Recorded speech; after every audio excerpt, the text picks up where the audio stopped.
Entonces, buenas tardes a todos y a todas. Estamos aquí en nuestra primera sesión del Club de Lectura Isbelia del 2026 y empezamos con el libro El río de Wade Davis. ¿Listo?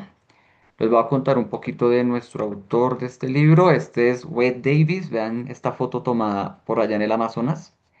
Este señor nació en Vancouver en 1953, es canadiense. Uno dice, ah, el tipo es gringo. Este es canadiense en el fondo y tiene un montón de libros. ¿Listo? Él es profesor de etnobiología, de etnobotánica en la Universidad de British Columbia, que esa es como la universidad más grande de Vancouver, y es además miembro de 20 sociedades distintas de botánica, de antropología, de conservación del Amazonas. Es, además de escritor, es fotógrafo y productor de cine, y entonces muchas de sus obras se complementan con fotografía o con documental. Ha tenido exposiciones en la ONU, en varios países, en varias embajadas, lo han llevado a hablar a varios lados, es como uno de los autores más prolíficos de la National Geographic, la revista, y también del canal televisivo, de la productora audiovisual.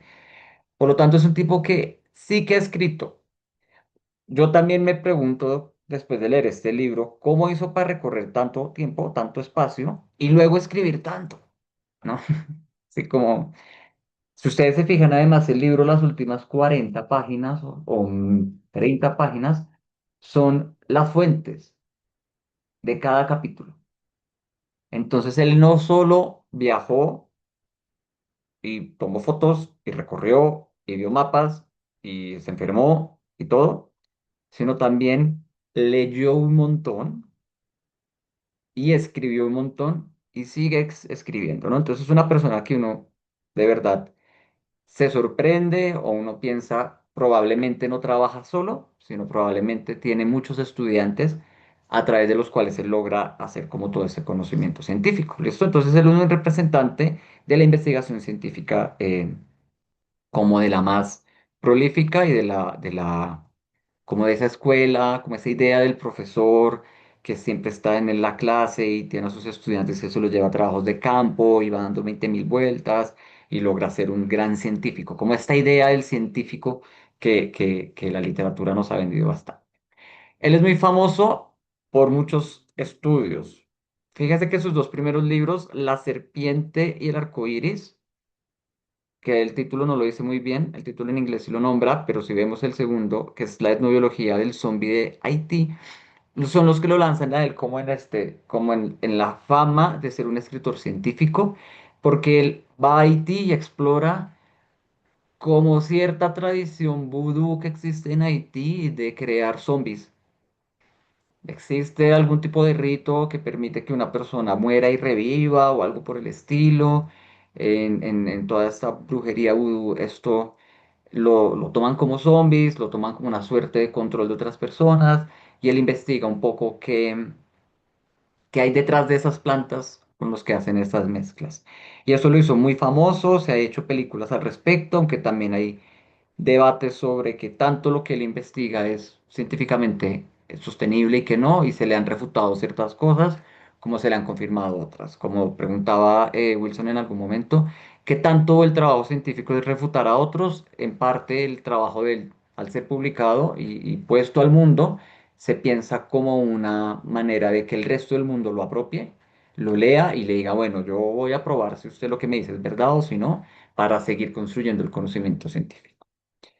Luego tiene un libro sobre el bosque lluvioso, o sea, como el equivalente al Amazonas, pero en la isla de Borneo, o sea, por allá en el sudeste asiático.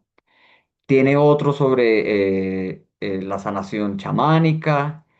Y en 1996 publica este libro que es el nuestro, el de El río, que el título original es Un río, exploraciones y descubrimientos en el río, en la selva amazónica. Es del 96, pero las ediciones que tenemos nosotros son después del 2000 y pico. La última nota al pie dice que, por ejemplo, Schultes murió en el 2001.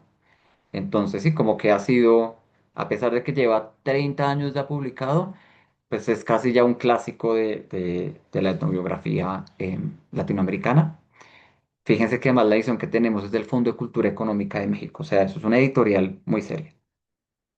Tiene varios trabajos, este es sobre, de nuevo, relaciones entre comunidades indígenas y la naturaleza. Y sobre todo hacia los 2000 él empieza a explorar, a reunir y a presentar de manera general. Ahorita vamos a hablar un poco de qué tipo de literatura él produce, sobre el conocimiento de las culturas que se van a ir desapareciendo conforme avanza el tiempo, ¿no? Hay varios momentos de él en el que él lanza, en el que él hace reflexiones, sobre todo comparando los viajes que hace su profe Schultes frente a la permanencia de los pueblos indígenas y su conocimiento en un mundo que cada vez se globaliza más, ¿no? Entonces él dice, cuando Schultes vino a Sibundoy, la mayoría de personas eran indígenas, ahora que yo vengo, la mayoría de personas son mestizas, ¿no? Y hay una transición entre como el indígena intocado. Acuérdense que él habla, por ejemplo, de estos pueblos amazónicos en el Ecuador que no habían sido contactados y que luego terminan siendo contactados por los misioneros evangélicos y que luego hoy en día eso es una misión muy conocida. Em, Como entre esta transición entre el indígena incomunicado, el indígena contactado a través de la misión católica o religiosa, el indígena converso, el campesino, ¿no? Entonces él hace muchas exploraciones de cómo las sociedades modernas se están integrando a las comunidades indígenas y eso implica un poco la pérdida de su sabiduría. Entonces él tiene muchos libros al respecto de la sabiduría ancestral y por qué es importante, si bien no vamos a poder mantener esas comunidades, digamos, puras o incomunicadas, como que cualquier contacto con esas comunidades implica un cambio tanto de nosotros como de esas comunidades. Es importante pues, aprender lecciones porque ellos conocen cosas que de pronto nosotros no conocemos. Ya también publicó un libro sobre el Gran Cañón, le gustan mucho los ríos, entonces pues él se centra en los ríos más importantes, entonces pues él habla del Gran Cañón como uno de los ríos en riesgo que hay en Estados Unidos. Tiene otro muy famoso del 2011 que se llama En el Silencio, este es sobre las exploraciones en el Himalaya, tres exploraciones que van creo que en la década de 1930, como o a a finales de 1920 o inicios del 30 cómo hay una relación de ciertos exploradores del Himalaya con la Primera Guerra Mundial, o con la Segunda Guerra Mundial, si no estoy mal, como el periodo entre guerras.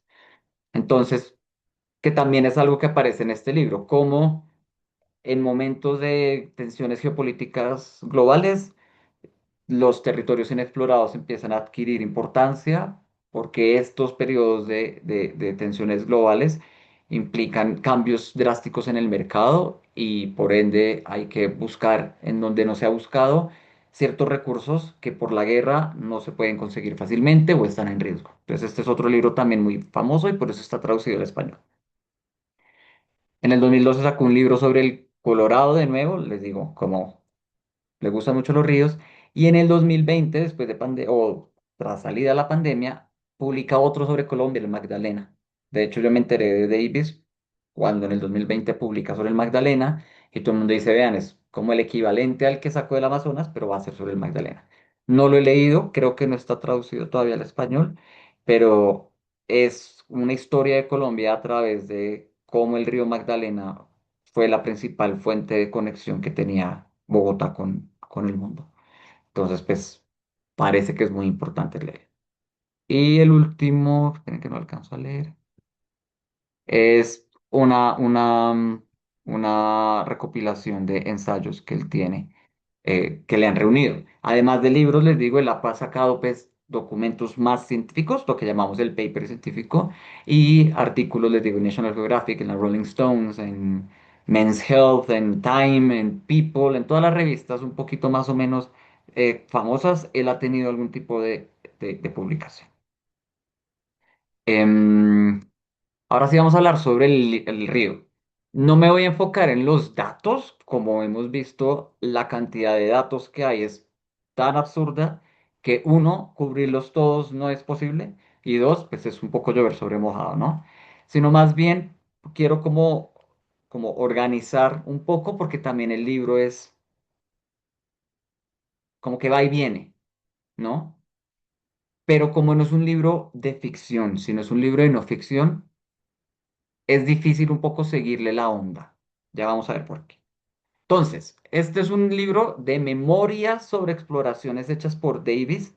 Tim Plowman, que es muy importante, es un compañero de él, pero como que no aparece, pero uno se le olvida un poquito. Y Richard Evan Schultes, que es su profe por Latinoamérica en búsqueda de nuevas plantas y su relación en los usos de pueblos indígenas. ¿Listo?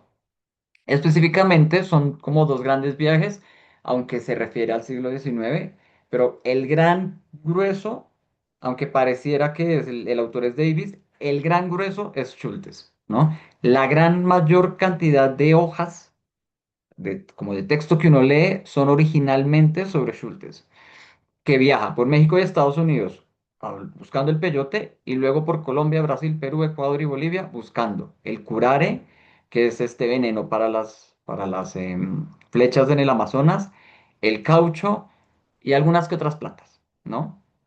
Sobre todo entre los 40 y los 50.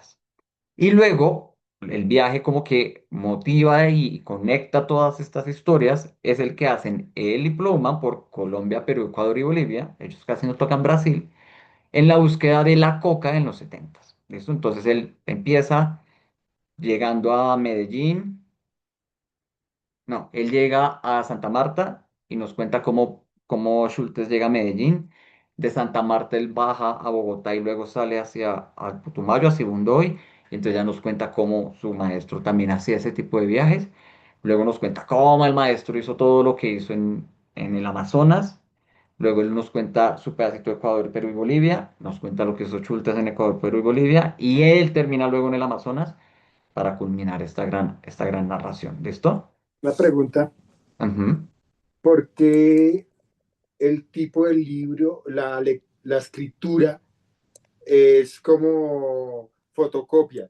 ¿Es porque son los escritos originales o porque este libro, no sé, es que no la letra como tal o la contextura del libro en el PDF no se ve como un libro normalito que se pueda traducir y eso, sino que tiene como...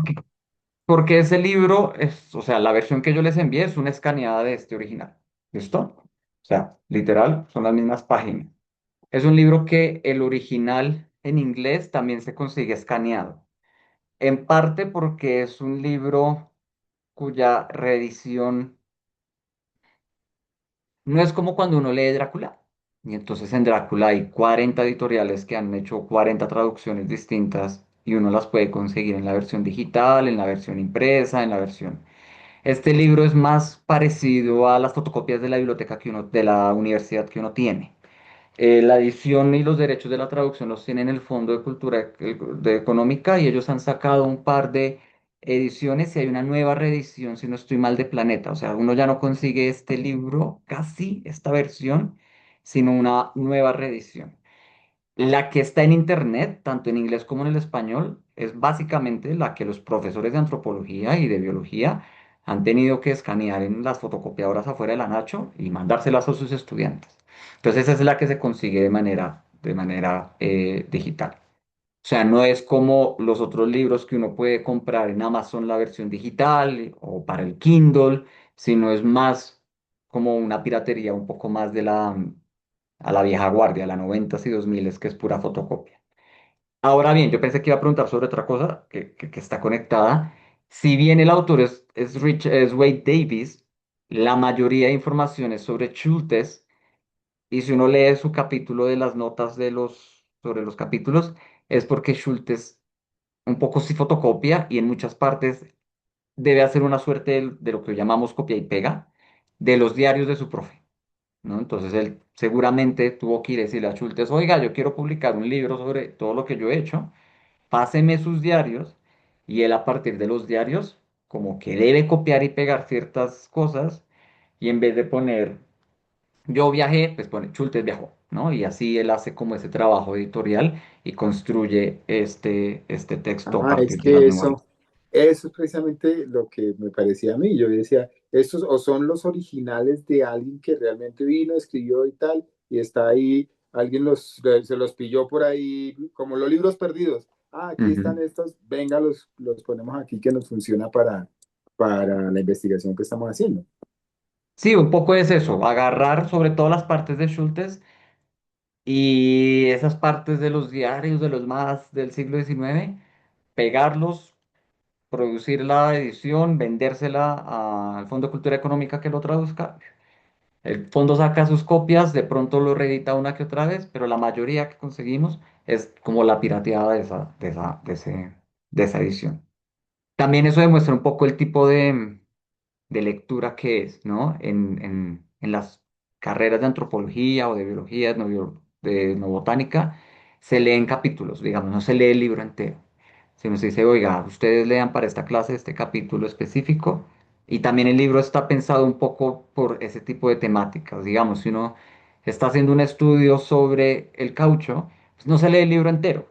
Va al capítulo en el cual hablan de cómo estuvo la misión desde el Departamento de Agricultura de Estados Unidos sobre el caucho y cómo mandan a Schultes y ta, ta, ta. Entonces uno solo se lee ese pedazo. También es un libro, como decíamos, no es tan legible de principio a fin, sino es más como temático. Es otra forma de lectura. Ahorita vamos a hablar un poquito de eso. Entonces, si bien el libro y el título uno dice esto va a ser sobre el Amazonas toma muy poquito tiempo. Y del Amazonas además uno escucha es un montón de nombres, el libro trae un par de mapas, pero la mayoría es sobre los Andes. Y la primera parte es sobre la Sierra Nevada de Santa Marta, ¿no? Y además se refiere a muchas exploraciones que si uno, digamos, no es un historiador o si uno no sabe muy bien, a uno se le olvidan. También en este tipo de libros yo recomiendo un poco, distinto a cuando uno lee, digamos, novelas o ficción, como no ser tan fijado a los nombres, ¿no? Como no tan, ay, ¿quién será este personaje? Me tengo que acordar, no, de pronto hay nombres que aparecen uno que otro. Y si uno, digamos, es un investigador más detallado y uno quiere, como, uy, yo quiero saber la, digamos, la tradición sobre cómo el conocimiento de von Humboldt influye todavía en el conocimiento de la selva amazónica, pues reviso esas partes y no me centro en leer todo. Es una aproximación distinta a la que tiene en este libro. Ah, sí, porque aquí también ellos a veces hacían el resumen y daban referencia de nombres que uno decía, pero pues si nunca hemos hablado de, no De sé, esta del persona, ¿por explorador qué? X, varios, y que, ah, que es Mm, que vino este y le toca hacer la experiencia que vivió tal otro. Y uno, pero pues estos nunca habían dicho nada de que habían venido también ni nada, cuando hacían sus tertulias ahí. sí, señor. Entonces, sí, también es un tipo de por eso también es cuesta acercarse a este libro un poco, ¿no? Sin embargo, sí hay varios temas, o sea, si uno puede acercarse, digamos, en la versión compartimentada, quiero ver sobre el caucho, entonces me puedo centrar en este capítulo, sí hay hilos conductores, ¿no? De los cuales yo identifico al menos en general y uno podría como enfocarse en alguno de estos. Por ejemplo, el proceso de colonización suramericano y la constitución de las naciones modernas. Nos habla mucho sobre qué es que sea, qué quiso decir que se hiciera un país, ¿no? Cómo se construyeron esos mapas de los países. ¿Por qué la frontera de Colombia y Brasil es esa? ¿Por qué la frontera de Perú y Ecuador y Colombia es aquella? ¿No? Como sin ser un tratado sobre fronteras, me habla de eso. Y me habla sobre, por ejemplo, pues que por muchos años y todavía en muchas partes, nuestras fronteras son más bien proyecciones que realmente fronteras, ¿no? Por ahí preguntaba Dani, ¿cómo así que el tipo estuvo en Brasil, en Venezuela, en Colombia y en Perú? Porque uno se imagina un poco hoy en día como si voy a ir a otro país, pues entonces tengo que tener mi pasaporte y pasar por un puesto migratorio y que me lo sellen, pero pues en estas partes donde el territorio es más bien una proyección cartográfica que un dominio territorial, pues uno puede pasar la frontera como sin controles migratorios, porque la frontera es más un concepto que una realidad material. El árbol, el río, el mico que vive ahí o la comunidad indígena que lo habita, probablemente no reconoce o no sabe muy bien que ahí hay una frontera em, muy establecida, ¿no? Entonces, nos habla un poco de cuando un país dice que es un país y que terminen por allá, ¿qué está diciendo y cómo llegó a determinar eso? Em, También habla sobre la exploración del territorio de la cuenca amazónica como un territorio que para 1940 y pico, o sea, hace menos de 100 años, todavía no sabíamos, por ejemplo, cómo era el río Baupés, ¿no? Schultes descubrió un poco eso, es como el primero que lo cartografía. Y entonces él nos cuenta que él ve unos mapas que cuando él iba y veía no existían, ¿no? Entonces nos habla de esa historia. Nos habla también de la cosmovisión de algunos de los pueblos indígenas de la región. Es muy importante porque uno tiende a generalizar y decir los indígenas, entonces uno cree que los indígenas son todos lo mismo. Él nos habla de varios pueblos indígenas que incluso entre sí ni se conocían o tenían rivalidades. Entonces es también una pequeña visión de algunos de ellos, no de todos, y además como la versión como procesada por los investigadores, ¿no? Como el mito que me cuentan, yo lo cuento así, pero pues no es como que realmente sea una fuente directa sobre ese tipo de conocimiento.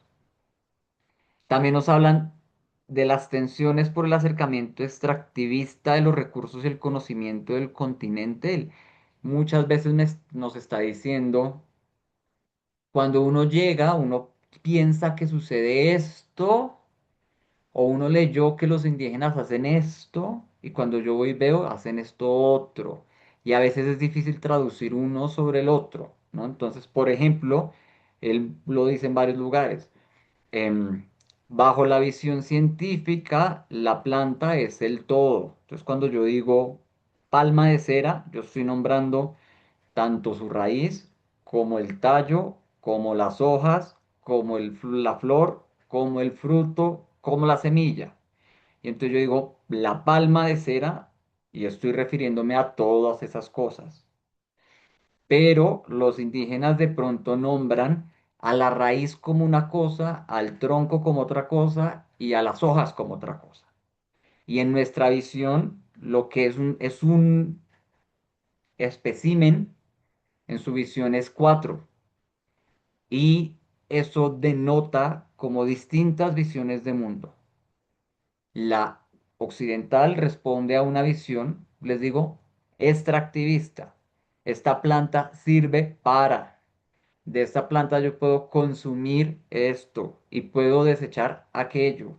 Mientras que de pronto la visión de los pueblos indígenas es, esta hoja funciona con esta otra en este periodo del año para este proceso mientras que la raíz ni la miro, qué sé yo, ¿no? Entonces, como decir, hey, de pronto yo veo al mundo, lo nombro y me relaciono con él, dependiendo de qué narrativa tenga sobre la relación del ser humano con el mundo. Y cuando yo llego con la idea de sacar caucho de un montón de plantas, los indígenas de pronto no saben que eso existe.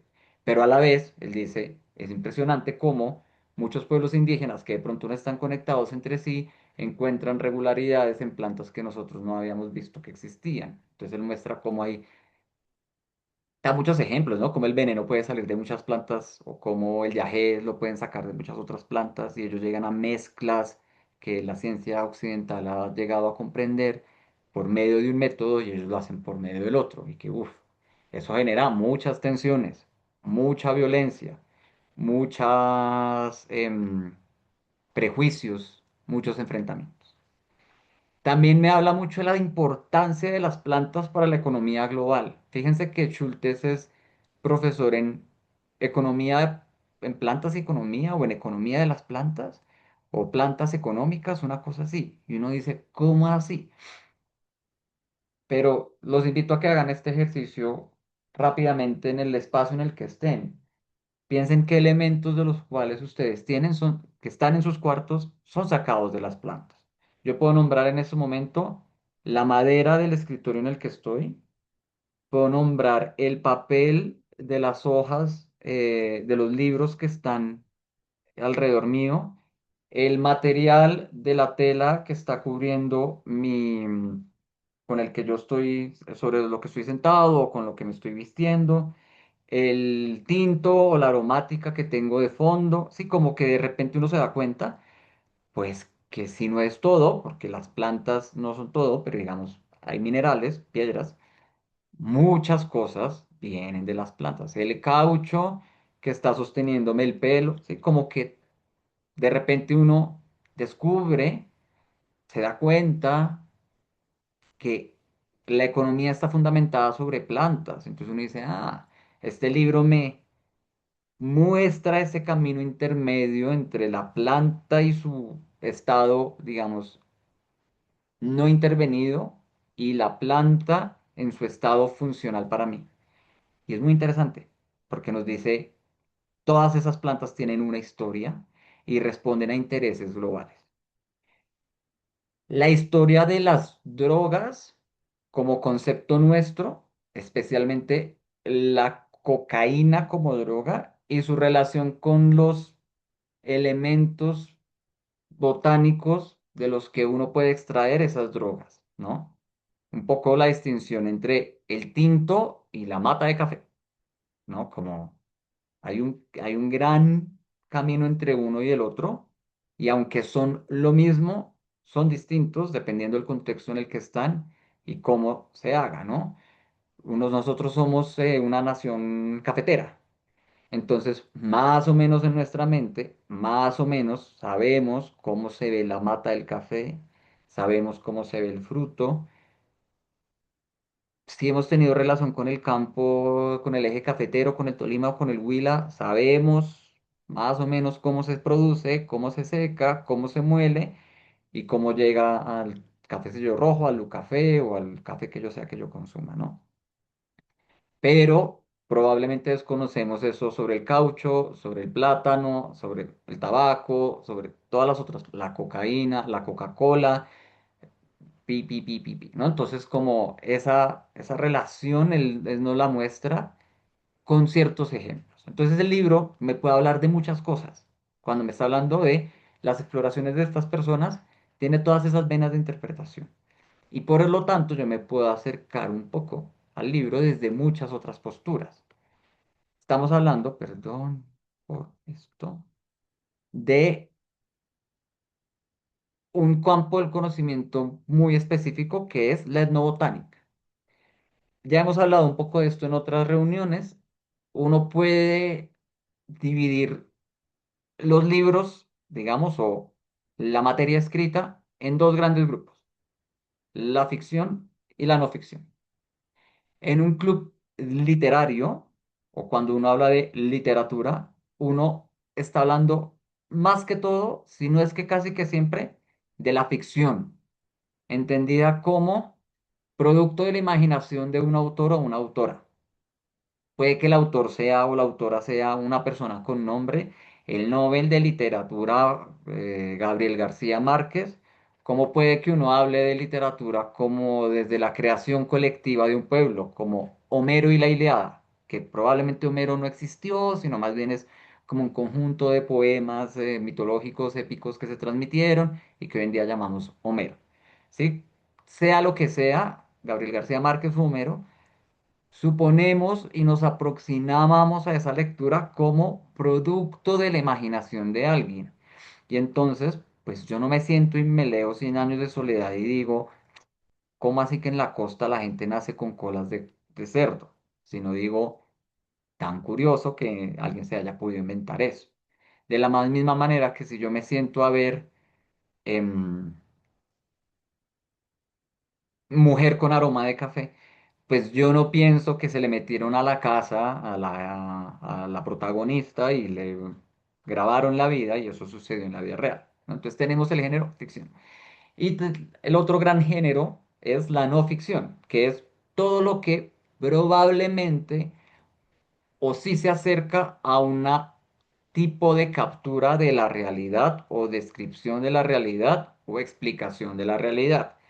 El equivalente frente a la novela es el reality show. En el reality show yo sí me imagino o juego a creer que a la casa de los famosos metieron a 20 personas y las pusieron a convivir, y las grabaron 24/7 y yo puedo entrar a la página web y ver lo que están haciendo en cualquier lugar de la casa durante las 24 horas, 7, ¿sí?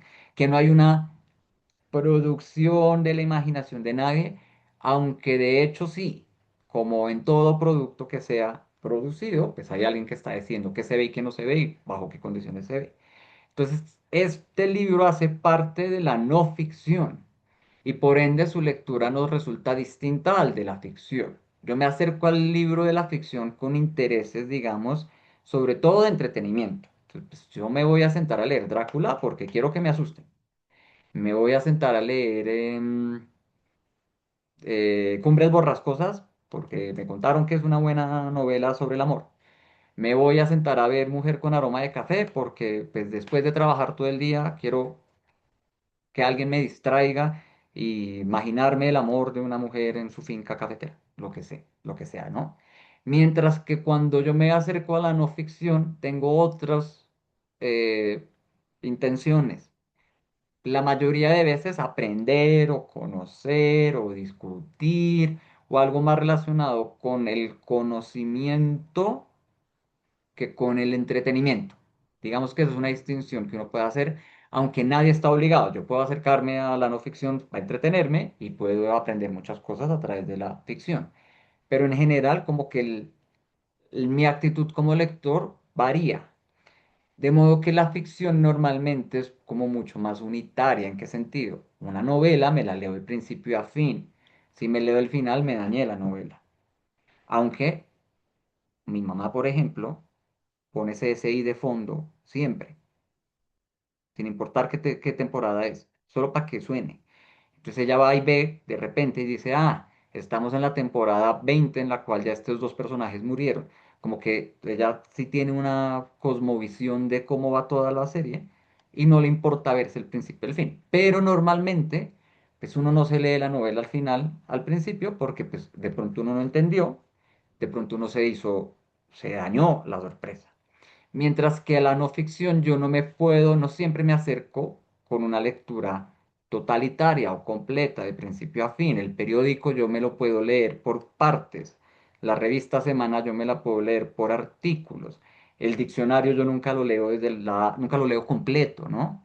Entonces, eso me implica otras formas de acercarme. Por eso este libro nos puede costar bastante cuando lo leemos, aunque sí se está pensado para leer de principio a fin, no todo está conectado o no todo depende de una linealidad, sino que también se puede acercar de otras maneras. Dentro de este gran género que llamamos la no ficción, tenemos muchos tipos de textos además, y cada uno depende de su contexto, de producción, de publicación y de lectura para que yo me acerque a él. El más común es el periodismo y la crónica. Aquí leímos a sangre fría, que además, como vimos cuando lo leímos, está un poquito en la mitad, como está basado en eventos reales, pero en el fondo tiene mucho de ficción o mucho de invención. Y ese sí me pide que yo lo lea de principio a final. Pero piensen en Séptimo Día o Los Informantes. Desde el principio a mí me dicen, hoy vamos a ver estas tres historias. Si a mí las dos primeras no me interesan, pues no las veo. Espero a que sea la versión de la tercera. O el noticiero. Si yo quiero escuchar cómo le fue a la Selección Colombia, o cómo va el reality, pues me espero a la sección de deportes o la sección de entretenimiento y no me aguanto la sección de política. O al revés, ¿no? Como que yo puedo acercarme de maneras distintas. La biografía y relacionados también. La biografía, la autobiografía, las memorias. Este tiene un poquito de eso, de las memorias, ¿no? Pero hay un montón, digamos, como las cartas de Kafka, son muy famosas. Kafka no escribió cartas o sus diarios con un inicio y con un fin, sino pues yo puedo ir leyendo lo que escribió el 24 de diciembre de 1900 y pico y aprender algo al respecto o no. ¿Sí? Como que no obtengo esa misma lectura que si fuera un, una novela clásica. Los textos científicos filosóficos especializados. Piensen en sus libros de biología del colegio. Pues uno no se lo lee de principio a fin. O piensen en la Biblia. No, uno lo lee como desde cierta perspectiva dependiendo del día, del año y el momento en el cual yo me esté acercando. Los libros de consulta, diccionarios y enciclopedias. Wikipedia no tiene origen ni fin, no tiene primera página ni final, y el diccionario empieza por la A y termina en la Z por convención, pero no, nada me impide que yo lea que es Yagé en la y ya, que yo abra el diccionario solo para leer una parte. El ensayo, ese sí un poquito se lee de principio a fin porque ese me está defendiendo una tesis, pero pues muy poco ensayo leemos. Aquí hemos leído uno solo, que es El infinito en un junco, y ese además es un ensayo narrativo, un ensayo que toma la estructura de la narrativa y de la novela para contarme una historia, aunque si se acuerdan, cada capítulo, sección o parte como la autora dividiera ese texto, se entendía por sí mismo. Uno me hablaba sobre el material del libro, el otro me hablaba sobre los títulos de los libros, el otro me hablaba sobre el mundo editorial, el otro me hablaba sobre el concepto de autor, y yo puedo leérmelo de a poquitos y voy a entender ciertas cosas que no es lo mismo con Cien años de soledad, ¿no? Y los libros de divulgación científica. Si uno se dice, bueno, lo voy a clasificar, es un libro de divulgación científica, que es un poco el texto científico para la gente del común, por eso es divulgación, ¿no? Otro muy famoso de divulgación científica que uno conozca, pues la National Geographic es eso, la revista muy interesante es divulgación científica. Em, Algunos programas en Señal Colombia son divulgación científica. Ah, las reels que uno ve, hay una página de Instagram que se llama Shots de Ciencia. Entonces, en minuto y medio a uno le explican por qué el aceite frita, ¿no? Son textos o productos que traen información científica que el científico sabe cómo funciona de verdad, pero que están pensadas para un público general. Este está ahí y está dentro de el campo de la etnobotánica. La etnobotánica es una rama de la ciencia que junta lo que llamábamos ciencias sociales y ciencias naturales, ¿no? Me habla de las plantas desde su relación con los humanos. No es botánica pura en la cual me dicen el algodón es mi nombre científico que tiene estas mi formas, ni me habla de Lo que el viento se llevó, que es una novela sobre las plantaciones de algodón en Estados Unidos antes de la Guerra Civil y cómo ellas se construyeron a partir de, ¿no? Sino que me las mezcla. Entonces me habla de las plantas desde un punto de vista interdisciplinar, desde lo científico, botánico, fitoquímico, como la parte más exacta, dura y fría, hasta lo más antropológico, histórico y cultural.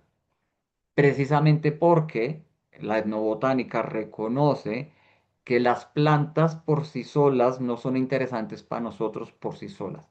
Digamos que si yo ya soy un biólogo, farmacéutico, y yo tengo que saber extraer la escopolamina del borrachero, pues probablemente no me voy a fijar en cuál es la historia cultural de borrachero, aunque de pronto la manera en que los pueblos indígenas han extraído las cosas del borrachero me pueda dar luces sobre yo cómo en el laboratorio puedo sacar ese componente químico. Pero si ese es mi interés, pues yo no tengo que hacer etnobotánica, yo tengo que hacer botánica, fitoquímica, química casi que orgánica, ¿no? Me dice, la etnobotánica me sirve para ver quién fue el primer ser humano que se dio cuenta de esto, cómo lo hizo, cuáles fueron las consecuencias culturales, filosóficamente, culturalmente, mitológicamente, donde aparecen.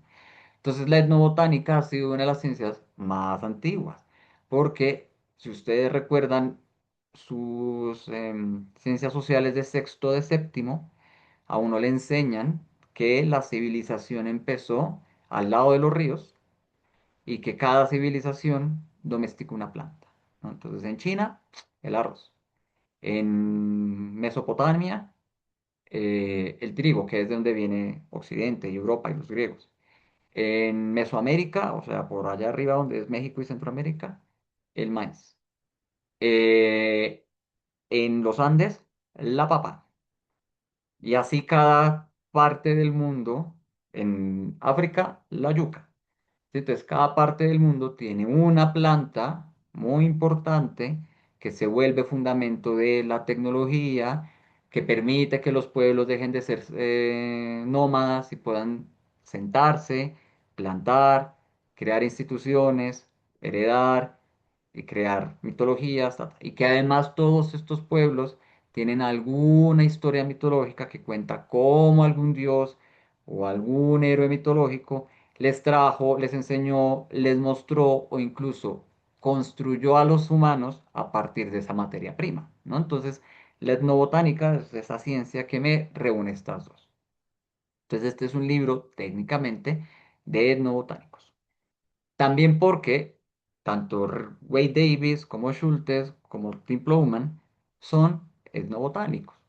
Como su título de pregrado debe ser una cosa entre botánica, biología, antropología o algo por el estilo. Entonces, también como dentro de la manera en que compartimentalizamos el conocimiento en Occidente, pues lo encuentro en la biblioteca en la parte de etnobotánica. En términos generales, eh, el objetivo de la etnobotánica no solo es decirme dónde se hacen las plantas, dónde se producen, cuál es el clima, cómo crecen, qué deben, no, sino cuál es su relación con la historia humana. Y también un poco cómo determinaron el desarrollo de la historia humana para este lado y no para qué. ¿Listo? Entonces, por eso este libro tiene esa aproximación, por eso se puede leer por partes, por eso hay partes que para mí no son para nada legibles incluso. Todo lo que me dice agarró por el río tal y bajó por el río tal y por el río tal. Si uno no es geógrafo, por ejemplo, pues no le está diciendo nada realmente a uno y no está grave que uno de esas partes no las entienda o le aburran, sino pues no son las de uno. Las que más nos gustaron a todos acá, ciertamente fueron esas partes en las cuales hubo narrativa, hubo una historia con inicio, nudo y final, por ejemplo, todas las partes de la cosmovisión de los pueblos indígenas o de la historia, por ejemplo, de la conquista del Inca en Perú, incluso la historia de cómo los incas crecieron su imperio, etcétera, etcétera porque se asemejan mucho al tipo de lectura que nosotros buscamos en un club de lectura, que es el literario, el de ficción, porque mezclan esas cosas. ¿Listo? Ahora bien, contexto geográfico, que es lo que yo siempre les digo. Todos esos libros que él menciona, el libro me trae un mapa, pero si uno está en el PDF, volver ese mapa es casi que imposible. Y si uno está en el libro en físico, también, porque es un libro muy grueso, entonces pues uno se le olvida dónde quedó. Me habla sobre el río Amazonas y lo que ellos llaman la olla del río Amazonas, que es lo que nosotros decimos cuenca. ¿Listo? El río Amazonas se supone que nace por aquí cerca, en Perú, pasa por acá, aquí está Leticia. Manaos, que es la ciudad más grande sobre el Amazonas, y que fue tantos años centro de la extracción cauchera del Brasil.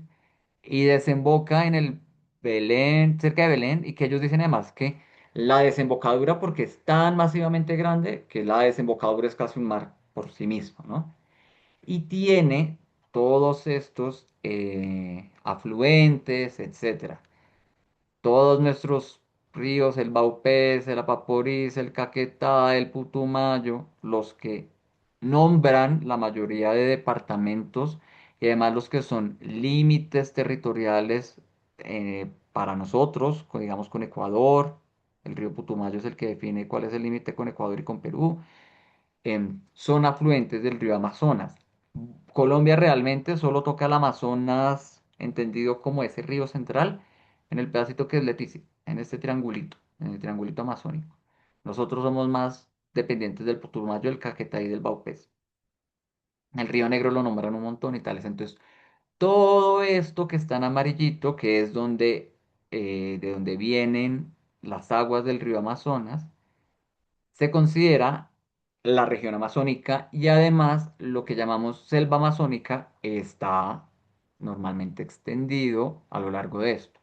normalmente extendido porque pues muchas de esas partes ya están completamente deforestadas y ya son pues tierra de ganado, tierra de plantación, etcétera, etcétera.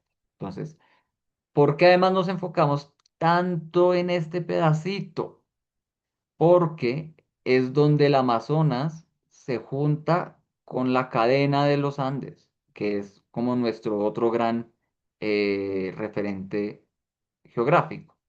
Fíjense que aquí en el norte, donde está la Sierra Nevada de Santa Marta, no hay Amazonas, pero hay alguna relación geográfica, es Andes, es montaña, hay corredores biológicos, biográficos por los cuales las plantas pueden crecer, donde hay continuidades, donde hay animales que pueden transportar sus semillas, etcétera, etcétera. Esta región es la más biodiversa del mundo precisamente porque me está juntando el río más caudaloso, no el más largo porque el más largo es el Nilo, pero sí el río más caudaloso y quizá el más ancho del mundo con la cordillera más larga del mundo, ¿no? Entonces aquí se juntan el hambre y las ganas de comer, diría mi mamá, ¿no? Como que la variedad, además estamos en el trópico, ¿qué quiere decir? Que no tenemos estaciones, que aquí nunca nos cae nieve 3 meses del año y luego 3 meses nos da mucho calor. Aquí el clima más que todo es el mismo siempre, la cantidad de luz solar es más o menos la misma siempre y lo que define la variabilidad del clima normalmente es la altura y la presencia de agua. Y entonces esas combinaciones, esa estabilidad anual, más todas las alturas que me puede proveer la montaña, más la cantidad de agua que cae en ese territorio, más cómo esa agua se distribuye a través del Amazonas, es un caldo de cultivo para mucha diversidad. Es impresionante, o sea, es casi que absurdo, como uno lee en este libro, que cada vez que ellos se bajaban del carro y daban 20 minutos de vuelta, descubrían 1000 plantas más. Es que uno dice, ¿cómo así? Pues fíjense que además todo este conocimiento científico viene de una región templada de Europa, que primero que todo no tiene tanta variabilidad ecosistémica, em, y además lleva muchos siglos siendo explorada y habitada por las personas que construyeron el conocimiento científico. Entonces, pues ellos ya casi que conocen todo. Mientras que este territorio hasta hace 100 años empezó a ser visto con los ojos de la ciencia. Entonces, hasta hace 100 años fue nombrado bajo los nombres de la ciencia. Fueron descubiertas para los europeos. Pero también nos demuestra el libro que pues quienes vivieron acá, siempre han vivido acá, lo han habitado antes de la conquista, durante la colonia y ya luego durante la independencia de estos países conocen este territorio, sus plantas, sus funciones, han tenido una relación ecosistémica con este territorio desde hace mucho tiempo y tienen un conocimiento ya que este conocimiento extranjero ha venido a nombrar y ha venido a aprovechar para otros fines, ¿no?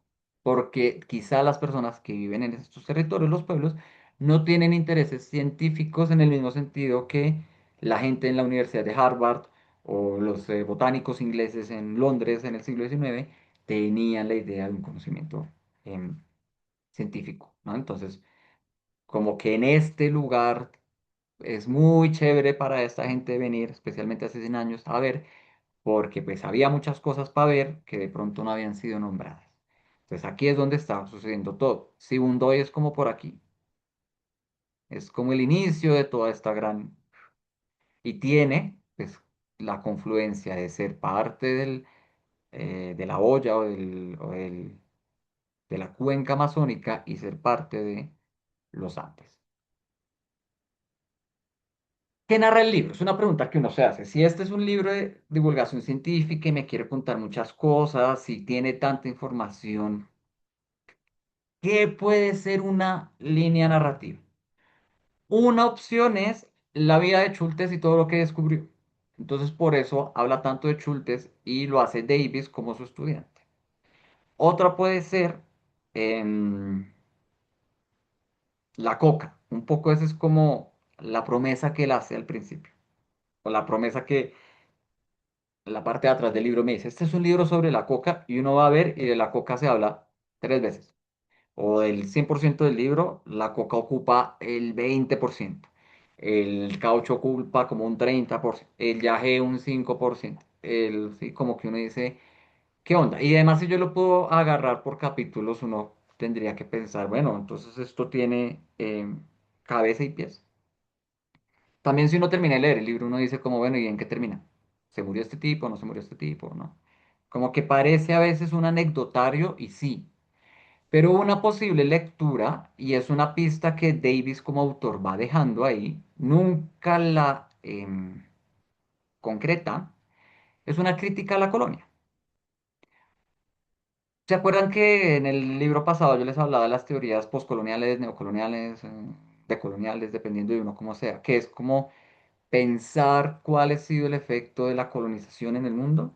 Pues en esto uno puede pensar que el río, como el gran protagonista de este libro, son las relaciones entre lo que hoy en día llamamos norte global, que en los 90 era lo que llamamos primer mundo, o que en general podríamos decir la cultura de la gente blanca europea, y el sur global, que en los 90 llamamos tercer mundo, o que podemos llamar las culturas criollas. Nosotros somos una cultura, sí, criolla en el sentido en el que nuestro lenguaje, nuestro currículo, nuestro mercado, nuestras ciudades están construidas a la manera europea, pero nuestras plantas, nuestras creencias, nuestras industrias, nuestro orden social depende del territorio colonizado en el que vivimos y tiene influencias de lo negro africano y de lo indígena americano. Em, ¿Cómo se relacionan esas dos, no?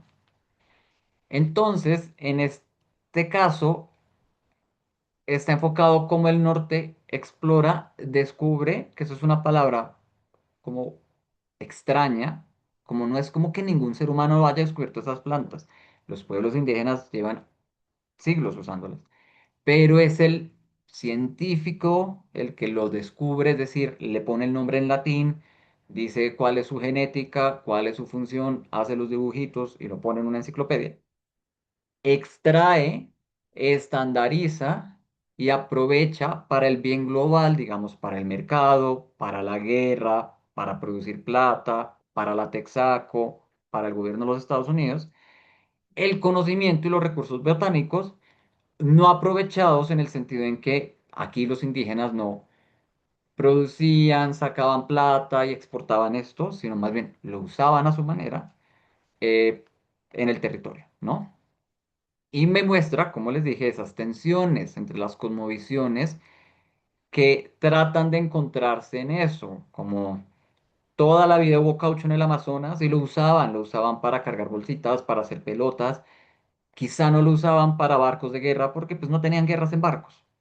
Y entonces cuando yo vengo y le digo al indígena, todo tu bosque está lleno de esta vaina, sácalo y trabájalo, pues el indígena un poco ni entiende para qué, ni le gustaría hacerlo, pero el mercado le pide y a través de la violencia, por ejemplo, de toda la parte de la extracción cauchera, se establece una industria del caucho que trae un montón de consecuencias económicas, políticas, que genera una guerra entre Colombia y Perú, que hace que el Putumayo sea de repente relevante, que trae el catolicismo a la selva, que implica la violación de los derechos humanos de los indígenas y todo lo que ya vimos, ¿no? Entonces, uno puede ver que cada vez que este tipo me está hablando de una planta nueva, me está diciendo como el explorador europeo financiado por, o el americano financiado por su gobierno, su universidad, el aparato de guerra que está detrás o la Texaco que está detrás, viene y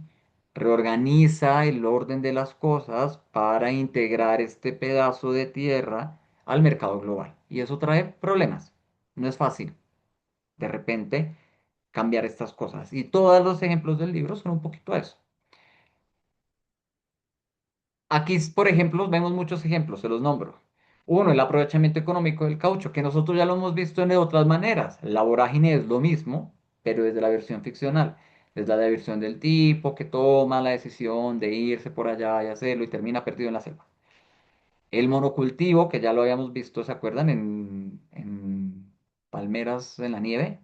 Ya los indígenas de ahí, el abuelo, el papá de, de la china que termina embarazada le dice al hijo del español, ustedes el cacao lo pueden producir a gran escala y sacarle el fruto, nosotros el cacao lo entendemos en relación con la selva. Entonces, sí, como, hey, el monocultivo es problemático y la geopolítica agroindustrial. Es muy impresionante cómo la Segunda Guerra Mundial hace que Estados Unidos decida meter un chorro de plata, mandar a este tipo a la mitad de la nada, explorar y que el tipo descubra nada, y que cuando dicen, ay, no, ya no, se acabó ese proyecto, ¿no? Como sirvió para reconocer el territorio, pero él mismo lo dice, se acabó ahí y eso quedó guardado en una biblioteca y nadie hoy en día sabe cómo es esa vaina.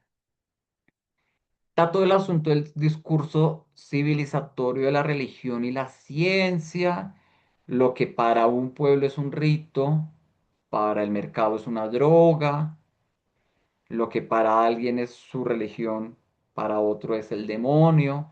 Hay un párrafo muy bonito sobre el que él cuenta que él llega a un pueblo en el cual él leyó que toda la gente era súper salvaje y eran caníbales, y él por ahí no ha visto nada de canibalismo.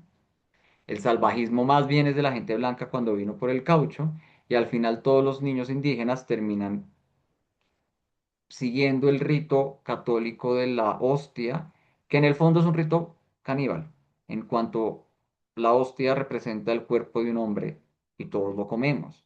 Entonces él dice, y vean, como que aquí hay dos narrativas súper contradictorias que justificaron mucha violencia y la transformación profunda de una cultura y de un pueblo que vivía hace 50 años tranquilo, matándose entre ellos quizá, sin televisión de pronto, pero que también, por ejemplo, muestra, no tenían hipertensión, no tenían problemas vasculares, no representaban, no habían tenido muestras de fiebre amarilla, de varicela, de gripa común, ¿no? Como que dice, vea.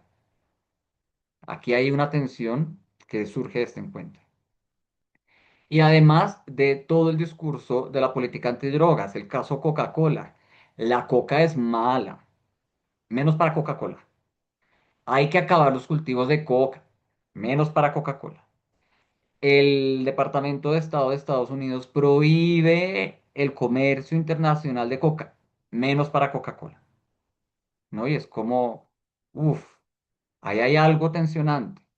Hay algo, y además es muy impresionante que lo diga un gringo que viene a la selva, como, hey, aquí hay mucha violencia detrás de esto, mucho desconocimiento, mucho racismo cultural en esa parte en la que él habla de cómo en el Perú de repente hubo un cambio de la política frente a la coca cuando el gobierno de Estados Unidos decide que la coca es mala. eh, de repente se empieza a ver a todos los indígenas como unos flojos, solo porque consumen coca. Pero el gringo que consume cocaína en su versión embotellada es un hombre cosmopolita, civilizado y moderno. Entonces él dice, hey, aquí hay como una tensión que más bien responde a que la coca es buena cuando da plata y es mala cuando no. O la coca es buena para el blanco y es mala para el indio. O el indio que la consume es flojo y el blanco que la consume es un gran capitalista y tiene pensamiento de tiburón. Sí, como, hey, aquí hay tensiones que siempre responden un poco a los intereses del que viene a dominar el espacio y eso es lo que hemos llamado colonialismo. También está el aprovechamiento científico de las toxinas, algo que por muchos siglos fue susto para todos los blancos que venían acá. Hoy en día son aprovechados por la ciencia, gracias a que los indígenas tenían un acercamiento al curar y podían matar. Hoy tenemos anestesia, ¿no? Y es como no solo esas plantas pueden producir cosas malas como las drogas, sino buenas como los medicamentos. Piensen que cualquier extranjero que viene a Colombia y ve que las farmacias se llaman droguerías, se confunden y les da risa. Porque la droga es mala, el fármaco es bueno, pero en nuestra mente, en nuestro lenguaje al menos, quizá por esto, al menos llamamos igual a ambas, ¿no? La droguería para la farmacia y la olla para las drogas psicotrópicas o las drogas ilegales, o hay drogas legales y drogas ilegales. Como que en el fondo vienen a hacer lo mismo y depende del interés, del uso, de la regulación y de cómo se distribuyan, uno puede pensar las que son buenas o son malas. O sea, absolutamente ninguna de esas sustancias de por sí no es buena ni mala, sino es el que decide qué es aprovechable, cómo es aprovechable y para quién es aprovechable, también establece qué es lo bueno y qué es lo malo. Y finalmente, lo que decían ustedes, el financiamiento de las exploraciones botánicas. ¿Por qué tiene que venir von Humboldt y todos estos científicos a explorarlo acá y no lo hacemos nosotros mismos? Es porque de pronto nuestros países no tienen el suficiente dinero para hacer investigación científica, porque la mayoría del dinero se va al primer mundo. Piensen en todo el episodio del caucho. Nadie le pregunta al gobierno colombiano si quiere que le saquen el caucho. No, Estados Unidos le dice a Schultes, necesito que usted me consiga caucho y lo manda a la selva sin pedirle permiso a nadie. ¿Sí? Como porque Colombia, como un estado que apenas está creándose, que es el resultado de muchas violencias, que no conoce su territorio, no tiene todavía ni el aparato estatal ni la industria para tomar provecho de esas cosas, a tal punto que los gobiernos extranjeros ni consideran que sea válido preguntarles si quieren o no.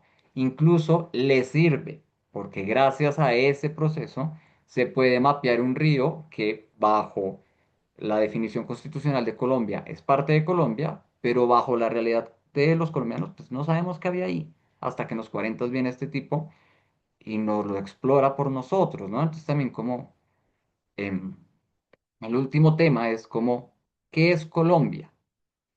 Wade Davis en el 2018 recibe la nacionalidad colombiana. Santos se la da en un homenaje. En el 2020 publica Un río sobre el Magdalena, porque él dice que este país le encanta y porque él sabe la importancia que tienen los ríos en la construcción de las naciones en Latinoamérica. Entonces es como Davis es quizá aportado a la comprensión del país más que muchos colombianos. Probablemente conoce más del país que todos los colombianos, sin ser colombiano. Además escribe en inglés, nos toca esperar a que nos lo escriba en español y todo, ¿no? Entonces este libro nos hace preguntarnos si uno como colombiano, ¿cómo conocemos o nos aproximamos a la historia de nuestro país? Es lo que a mí me enseñaron en 11 y ya. Este es mi conocimiento de la historia y hasta ahí llego. Me quedo mejor leyendo novelas de los ingleses y de la Segunda Guerra Mundial, porque qué chévere allá hay aquí como, ¿no? ¿Qué tanto realmente conocemos los problemas fundamentales para la agenda política contemporánea? ¿La política nos fastidia? Sí, obvio. Es una flojera. No queremos, además, después de estarla viendo en términos reales, como lo es la inflación y todos los problemas que nos aquejan, más las elecciones, más las noticias, más las redes sociales, yo no quiero seguir hablando de política. Pero hay un tema con la coca en la política colombiana, que está siendo utilizado como excusa por otro país para hacer cosas en la región. ¿Qué tipo de acercamiento puedo tener hacia este tema? ¿Rechazo inmediato y desconocimiento o puedo pensar en un acercamiento histórico a una planta que me permita por lo menos distinguir entre qué es coca y qué es cocaína? Y pensar por qué Coca-Cola sí puede comprarla. ¿Y por qué tomarme una Coca-Cola no me parece un problema de drogas y una traba y un montón de cosas horrorosas que en otras manifestaciones sí?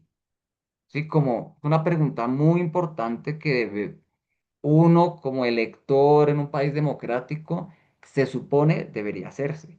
Pero todo el sistema de educación y cómo está construido el sistema político y la gente que ha estado en el poder y está y va a estar en el poder nos han alejado de ese tipo de acercamiento. Entonces de pronto el libro me hace preguntarme, ¿por qué yo no puedo? acercarme a este tema sin rabia? ¿O por qué me genera rabia?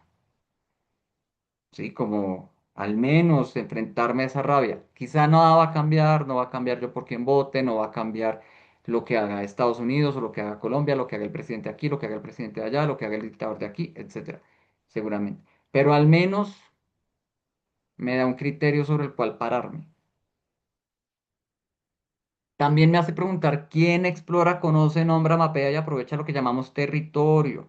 Cuando yo digo yo soy colombiano, viva Colombia, yo soy la cumbia, Shakira, Falcao, etcétera, etcétera, ¿qué estoy nombrando? Para mí Colombia es Bogotá, Medellín, Barranquilla y Cali, y el Amazonas, ¿sí? Como ¿dónde lo pongo dentro de mi constitución nacional? ¿Qué es lo que estoy defendiendo cuando yo digo Colombia es el país número uno del mundo? Colombia es el país más feliz del mundo. Colombia es el país más biodiverso del mundo. ¿Qué estoy nombrando? ¿Dónde lo estoy viendo? ¿Dónde me enseñaron hasta dónde llega? ¿Quién ha ido por allá y me puede decir qué es lo que sucede por allá, ¿no? Y finalmente, en el fondo, ¿quiénes somos?